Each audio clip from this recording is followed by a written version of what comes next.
Good morning, everyone, and welcome to another episode of the AI Observer.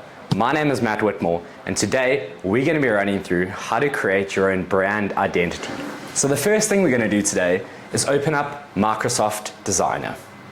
Now, for those of you who haven't heard or used Microsoft Designer, it is an incredibly amazing tool that has just been released by Microsoft. Now, it's made to compete with the likes of Canva, but it's not only used to create an Instagram post or a reel. It has a lot of other fun functionality and useful functionality that is definitely worth exploring. Now, as we can see on screen here, it's still in the preview stages, so it's still in the very early stages of development. I'm really looking forward to seeing what Microsoft is going to do with the software over the next 12 months. Now, although it's still in the preview stage, we know given the size and the economies of scale of Microsoft that there's going to be a lot of effort put into developing the software and creating it into something really special and unique that I think people are going to start to use as part of their day-to-day life going forward.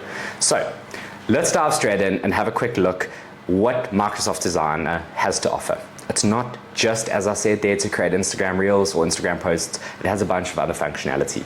So if we look on our desktop here, we can see the first thing at the top here is the ability to create your own images using a text prompt input. Now, what I really like about Microsoft Designer and what they've done, which I think is really, really clever, is they're trying to change the way that users think about AI-based text prompting. Right? So if we look on screen here at the first image of this chair, what users are struggling with the most at the moment is what is the prompt I give it to generate that image, firstly, and secondly, if I want to now refine that image further, how do I do that? So what's really interesting, and this is Microsoft trying to get users to understand prompting more and more, that if we hover our mouse over this, it actually shows you the prompt that was used to generate that image. So it's really useful. It gets us practicing and it gets us, understanding exactly the types of terminology used to create and refine images to exactly what you're looking to create.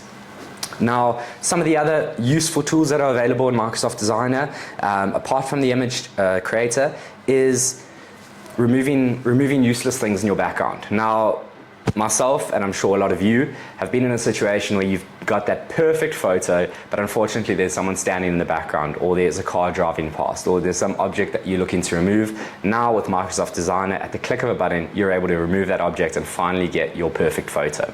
Some other really cool tools available here are the remove background function. Often I find myself in a position where I'm wanting to cut out a background so it's just a picture of a person and then using that picture somewhere else. Once again, at the click of a button, Microsoft Designer now has that functionality built in.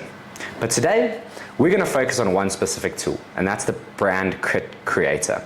Now, this is an opportunity to really create your brand, take that first step in the direction, and just give you a framework and a baseline to work off. So for today, for our example, we're going to use a coffee company, right? We're going to call it Coffee Cup.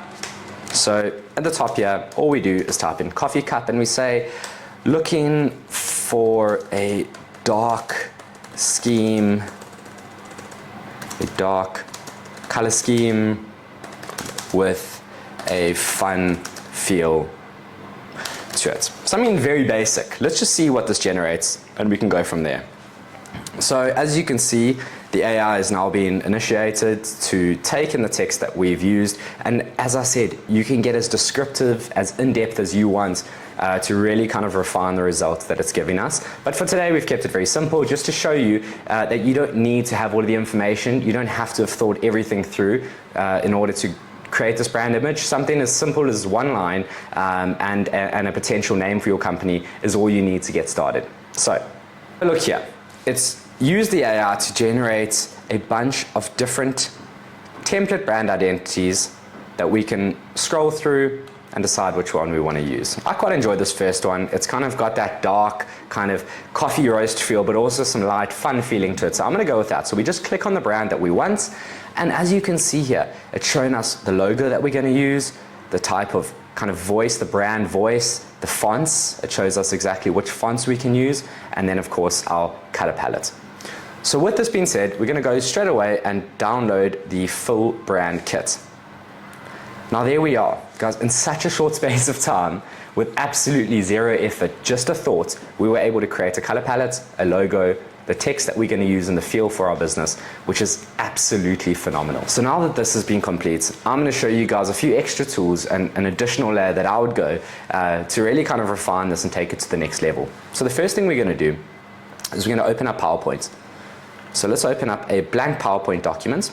We can then go ahead and insert our brand identity kit that we've just created. Perfect. So now that we've downloaded our brand identity kit, we've installed it into PowerPoint, I'm going to show you a few extra little tips and tricks that I like to use when really trying to bolster this to the next level, right? Because say you want to now create company banners, or you want to get customized t-shirts, or whatever you want to do for your business, and the supplier asks, what is your color codes, what is your color palette? It's really useful to have those unique codes that identify each of these colors. So I'm going to quickly run you through how we do that. So the first thing we can do is to insert just 5 squares, each one representing the different one of our color palettes. So we can create 5 squares,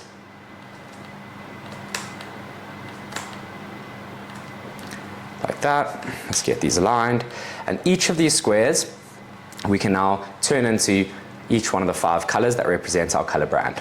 So an easy way to do this, you can click on the cell or click on the square, you can go to shape fill, and you can select the eyedropper function. This will allow you to select a color from anywhere else on this document, i.e. the black, right? Now let's do this, apply this to the rest of them. The next step now is to get the hex code, right? We want to get a code that uniquely identifies those colors. So when we're dealing with suppliers or anyone and we want to create a full kind of brand identity document, we've got a code that uniquely identifies each of the colors within our color palette. The way that we're going to do this is you can select the first color, we can go to shape fill, we can go to more fill colors, and right at the bottom there is our hex code that we can use. Now what I like to do is just go here, insert it, can make that slightly smaller. Perfect. And we can apply this to the rest. Once again by going to shape fill, more fill colors, and copy and pasting the hex code below.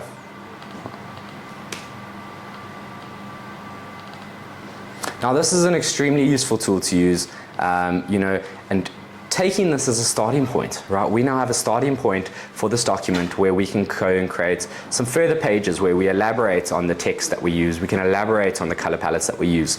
But hopefully after today's session, you guys have found this super helpful in taking the first step towards creating your own brand identity. Thank you so much for joining us today. If you've enjoyed the content, please feel free to like, share, subscribe, add additional comments on anything that you'd like to cover.